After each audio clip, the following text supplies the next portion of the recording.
The auditorium lights bounced off 4 empty metal chairs in the front row. The small paper reserved sign taped to the seat fluttered in the cold air conditioning.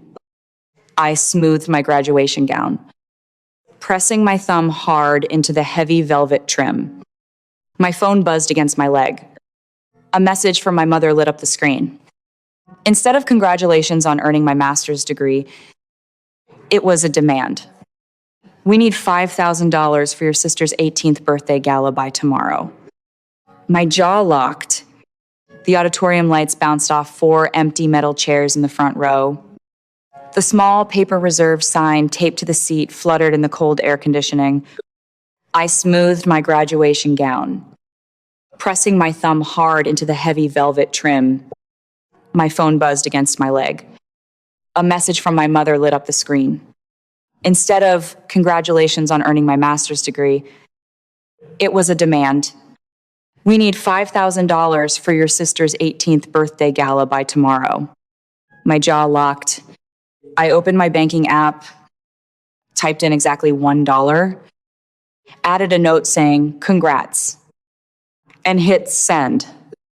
Then I blocked her number entirely. The drive back to my apartment in Columbus was completely silent. I gripped the steering wheel until my knuckles turned white. For 27 years, my family operated on a very specific, unspoken system. Paige was the golden child, the investment, the trophy. I was the utility. I spent my teenage years working double shifts at a diner just to buy my own school clothes, while my mother drained the family savings to buy Paige designer dresses and luxury vacations. My mother, Vanessa, always justified it with the same tired script. Family sacrifices for family. But the sacrifice only ever flowed in one direction. I spent years trying to buy my way into her heart, thinking that if I just achieved enough, if I just paid for enough, she would finally look at me the way she looked at Paige. Walking across that stage today, staring at those empty metallic chairs, the illusion finally shattered. The game was rigged, and the only way to win was to stop playing. The moment I stepped inside my apartment, I called a locksmith. The heavy deadbolt clicked into place an hour later. The sharp snap of the metal turning felt like a physical weight dropping off my shoulders. I was a high school teacher. Every single day. I managed entitled teenagers and manipulative parents. I spent my career de-escalating tantrums and enforcing boundaries.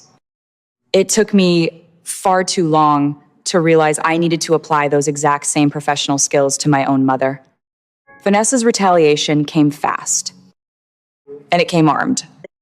2 days after the graduation, a heavy, rhythmic knock rattled my new door. I looked through the peephole. 2 Columbus police officers stood in the hallway, their radios crackling. I opened the door, keeping my posture relaxed and my hands visible. The taller officer asked for Natalie Foster. He told me my mother had called in a wellness check, claiming I was acting erratically, having a mental breakdown, and posed a danger to myself. A cold wave washed over me. This was not concern. This was punishment. She lost her access to my wallet, and she lost her access to my apartment. So she weaponized the police to terrify me into submission. I smiled. A calm, practiced expression I used for hostile parent-teacher conferences. I invited them inside. My apartment was spotless. My lesson plans were organized on the dining table. I answered their questions clearly, logically, and professionally. I explained that I had just graduated, that I had recently cut financial ties with an abusive family member, and that this call was a retaliation tactic. The officers took one look around, exchanged a glance, and nodded. They apologized for the intrusion and assured me the report would reflect zero cause for concern. When the door closed behind them, my hands finally started shaking. She crossed a line you cannot uncross. She showed me exactly who she was, and I promised myself I would never forget it. I spent the next 3 weeks heavily focused on buying my first home. My credit monitoring apps were set to high alert. Tuesday morning, a push notification illuminated my phone screen. New hard inquiry from Discover. A chill ran down my spine. I called the fraud department immediately. The representative verified my identity and read off the details. An account had been opened using my social security number, my exact date of birth, and my old address. The balance was entirely maxed out, $18,500. The transactions painted a very clear, very damning picture.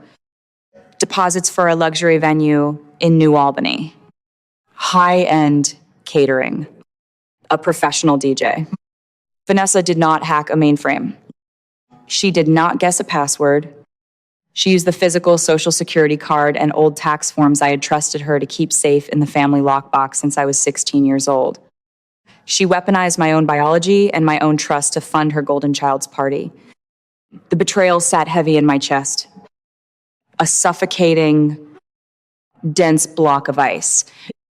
But the ice melted into pure, absolute clarity. I did not call her. I did not scream. I walked straight to the police station, filed a report for felony identity theft, and handed them the bank records. Then, I called the bank and placed a hard freeze on the fraudulent account. The timing was impeccable. It was the morning of Paige's 18th birthday gala. The beauty of commercial law is its complete lack of emotion.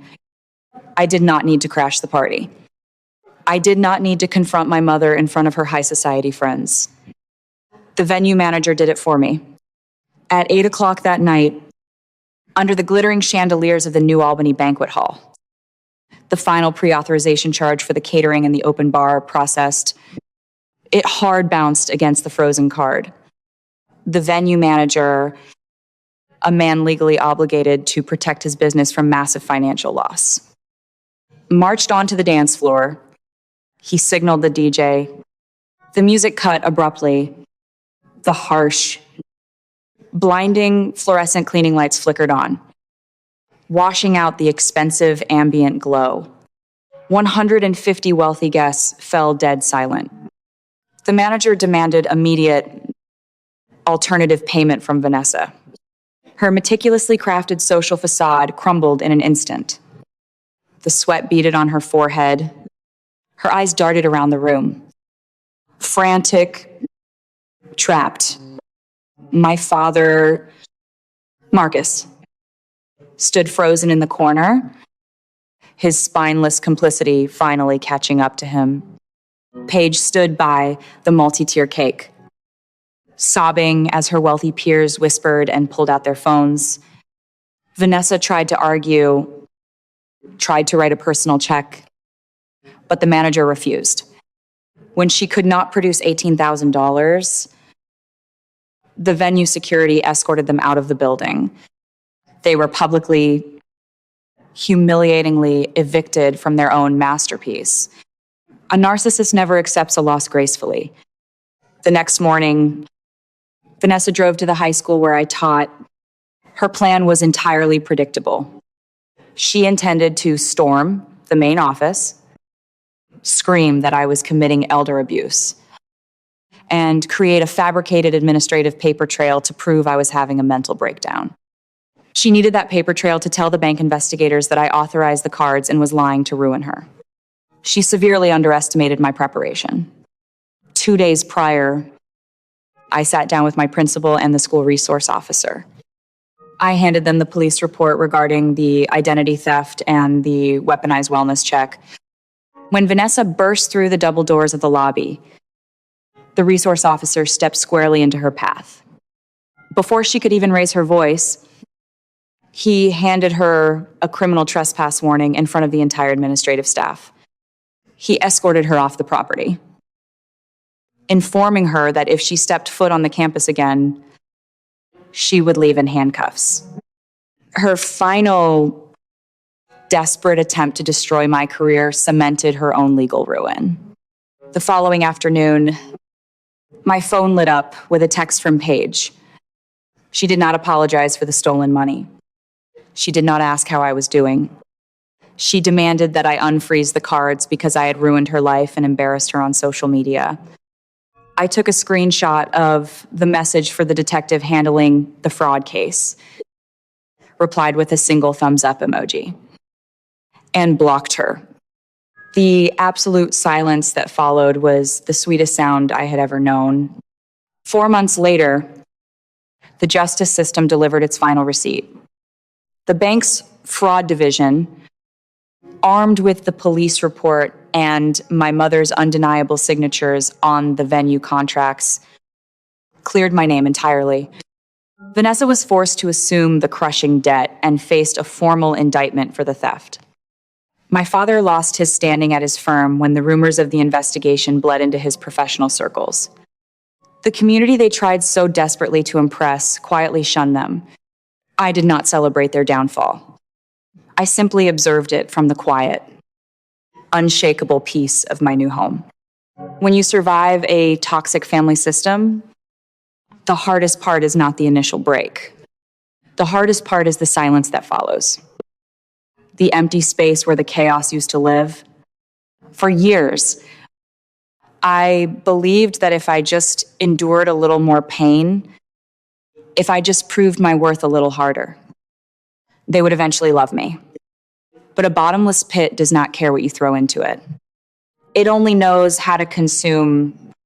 Looking back, the destruction of my family was not a tragedy. It was a rescue mission. I want to share 3 rules that saved my life. Rules you must understand if you are dealing with people who view your existence as a transaction. Rule number 1, silence is the most deafening weapon against a narcissist. Toxic people feed on your emotional reactions. They want you to scream. They want you to cry. And they want you to argue because as long as you are fighting, you are engaged. When you remove your emotion, when you rely on cold boundaries and absolute silence, they suffocate. I did not fight my mother at that party. I let the unfeeling machinery of commercial law dismantle her ego. Rule number 2, you cannot buy your way into a family that only views you as an asset. Love is not a debt you have to pay off. If someone's affection is conditional upon what you can provide for them, they do not love you. They love the convenience of your sacrifice. The moment you stop paying the toll, you will see exactly how little you actually meant to them. Let that realization be your closure, not your anchor. Rule number 3, closure is not an apology you receive. Closure is a boundary you enforce. We wait years for the people who broke us to acknowledge our pain. We want the cinematic moment where they break down and admit they were wrong. You will never get that moment from someone committed to misunderstanding you. True closure happens the moment you decide your peace is worth more than their presence. It happens the moment you change the locks, secure your life, and refuse to let them track mud back into your soul. Today, the walls of my home are decorated with the things I earned myself. My diploma hangs in the hallway. My new keys rest on the counter. The people in my life now, my chosen family, my friends, my colleagues respect me for who I am, not for what they can extract from me. If you have ever had to walk away from the people who were supposed to protect you, if you have ever had to change the physical or metaphorical locks just to breathe again, you are not broken. You are a cycle breaker. Tell me your story in the comments. Let the world know how you finally found the strength to choose yourself. We survive this together. I know exactly what you are screaming at the screen right now. You are sitting there shouting, why did she endure that for 27 years? Why didn't she just cut them off the moment she got her first paycheck? It is easy to judge from the outside, but Natalie was not stupid. She was trapped in a psychological cycle called intermittent reinforcement. I call it the slot machine effect. When a toxic family system realizes you are pulling away, they do not always attack. Sometimes they drop a single crumb of affection, a fake compliment, a momentary smile, just enough to keep you pulling the lever, hoping for the jackpot of unconditional love. They keep you addicted to the hope that if you just pay one more bill or take one more shift, you will finally be seen as an equal. But a slot machine is designed to empty your pockets, not to make you rich.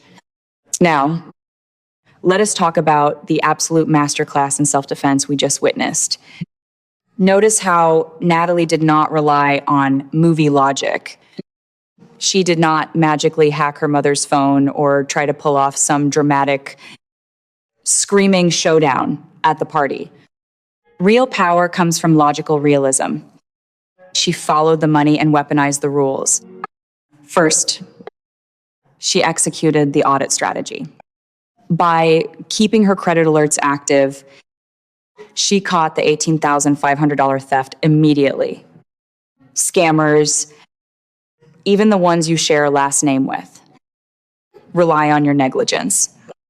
By watching her own numbers, she killed the fraud before it could take root. Second, she executed the law of commercial friction. Instead of calling the cops to dramatically raid a teenage birthday party, she simply froze the stolen credit line right before the venue processed the final authorization. She let the unfeeling mechanics of commercial contracts do her dirty work. The venue manager became her enforcer. Third, she mastered building the case. When her mother tried to fabricate an elder abuse claim at the high school, Natalie had already handed the police report to her principal and the school resource officer. She built a defensive paper trail before the villain even launched their attack. She protected her career because she documented the threat in advance. The real ending did not come the night the gala lights came on. It did not come when the DJ cut the music, when the wealthy guests started whispering, or when my mother stood under those fluorescent lights with no credit card, no backup plan, and no way to explain why her daughter's stolen identity had just failed in public. That was only the collapse. The ending came months later in a quiet courtroom while my mother sat at the defense table in a beige blazer that still had the security tag crease on the sleeve. Vanessa had always believed that presentation could save her. A perfect smile, a soft voice, a hand pressed dramatically to her chest. She had spent my entire life performing motherhood for other people while privately treating me like an emergency fund with a pulse. But courtrooms do not care about performance. They care about signatures, timestamps, banking records, police reports, and intent. And I had all of it. The prosecutor displayed the credit application on the screen, my social security number, my old address, my date of birth, the venue contract, the catering invoice, the DJ deposit, every charge connected directly to Paige's 18th birthday gala. My mother's attorney tried to suggest it was a misunderstanding, a family mistake, a temporary financial arrangement that had gotten out of hand. The judge looked over the rim of her glasses and asked one simple question. Did Natalie authorize the account? The room went silent. My mother did not answer, because for the first time in her life, silence was not something she could use against me. It was something that exposed her. The bank had already cleared my name. My credit score recovered. The fraudulent debt was removed. The hard inquiry was wiped away. My mortgage approval, which she had tried to sabotage, went through 3 weeks later.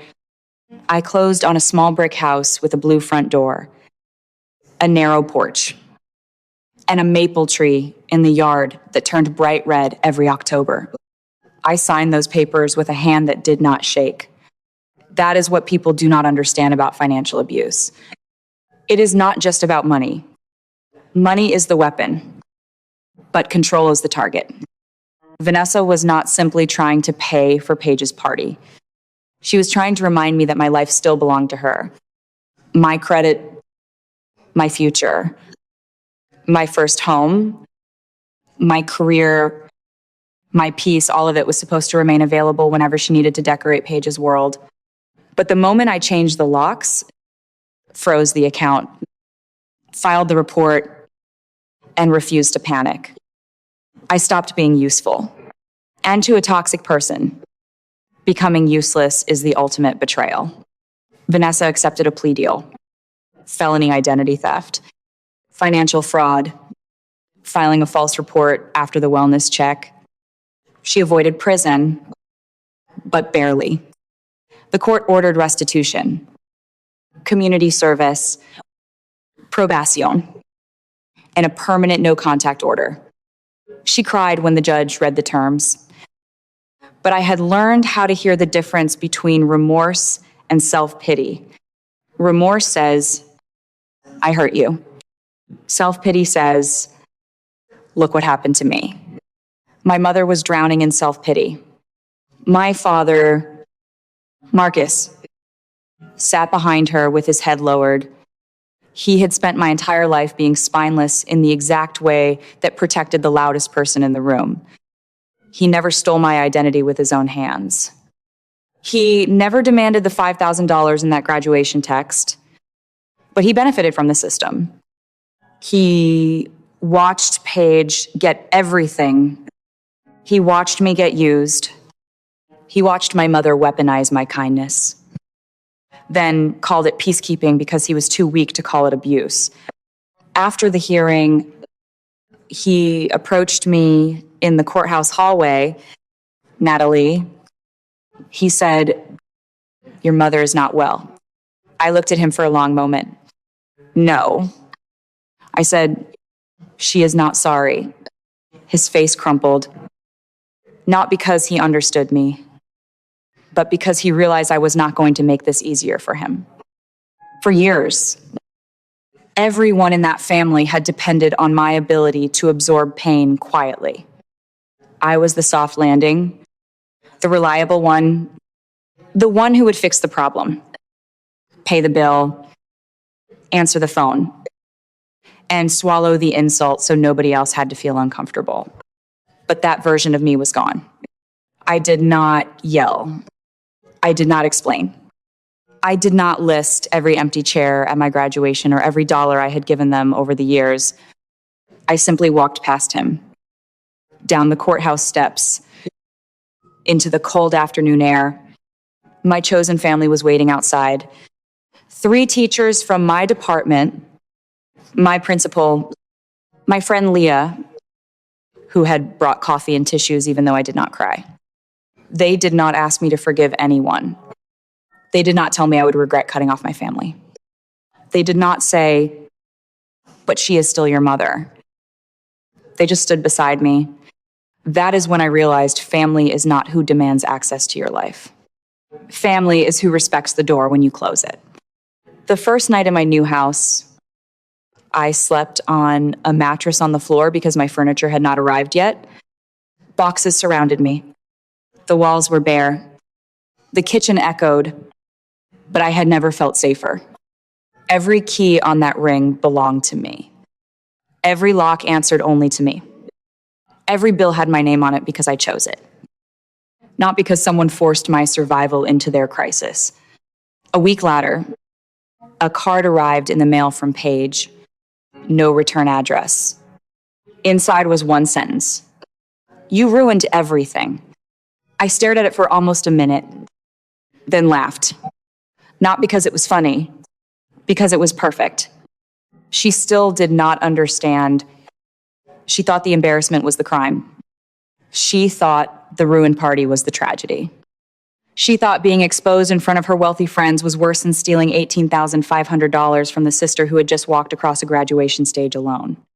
So I took a picture of the card, forwarded it to the detective and my attorney, then dropped it into a folder labeled evidence.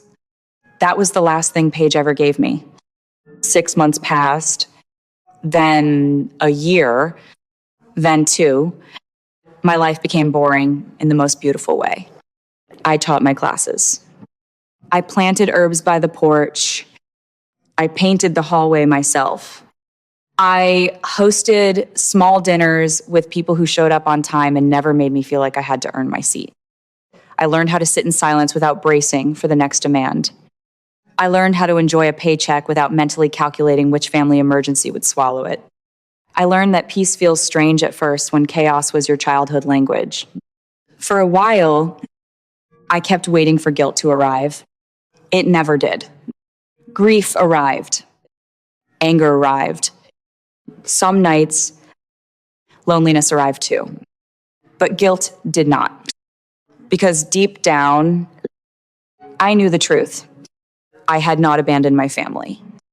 I had escaped a role, the role of the responsible daughter, the role of the human wallet, the role of the emotional shock absorber, the role of the sister who gets nothing but is expected to give everything. Toxic families do not always chain you with cruelty. Sometimes they chain you with duty. They make you believe that love means availability, that maturity means silence, that being the good one means paying for the damage caused by everyone else. But being good does not mean being used. Being loyal does not mean being robbed. And being family does not mean handing someone the knife twice because they cried the first time you took it away. If you are listening to this and you are still hoping that one more sacrifice will finally make them love you, I need you to hear me clearly. There is no amount of money that can buy love from people committed to taking. There is no achievement impressive enough to make neglectful parents suddenly see you clearly. There is no perfect explanation that will make a golden child admit the system was built in their favor. You are not failing because they refuse to value you. They are revealing themselves because you stopped paying for the illusion. So change the locks, freeze the accounts, save the messages, file the report, tell your workplace before they show up with lies. Tell your bank before they drain your future. Tell yourself the truth before they rewrite it for you. And when they call you cold, remember, this cold is what they call you when your boundaries finally stop warming their hands. I still keep my diploma in the hallway of my Blue Door house, not in my office, not hidden in a drawer, right where I can see it every morning before I leave for school. It reminds me of the day 4 empty chairs taught me the most important lesson of my life. Absence is an answer. Those empty chairs said everything my family was too cowardly to say out loud. They did not come because my joy did not matter unless it benefited them. They did not congratulate me because my success threatened the story they needed to believe. They did not celebrate me because I was never supposed to become someone outside their control. So I became exactly that, someone outside their control. And that is why I won. Not because Vanessa was punished, not because Paige was embarrassed, not because my father finally had to sit alone with the consequences of his silence. I won because I am no longer waiting for people who never plan to show up. I won because my peace is not negotiable. I won because the next time my phone lights up, I get to decide whether anyone on the other end deserves access to me. If you have ever been the one expected to fund the family, fix the family, protect the family image, or keep quiet so the golden child can shine, tell me in the comments. Did you change the locks? Did you freeze the account? Did you finally stop sending money to people who never sent love back? Share this with someone who needs permission to choose themselves. And remember this before you go. You do not have to burn the bridge. Sometimes you just stop maintaining it. And when they run out of ways to cross back into your life, they will call it betrayal. Let them, your peace was never their property. The ultimate lesson here is about investment. Do not invest your sanity, your credit score, or your hard-earned peace into a family dynamic that only views you as an ATM. True financial and emotional freedom begins the exact second you realize that walking away is not a loss. It is the ultimate buyout of your own life.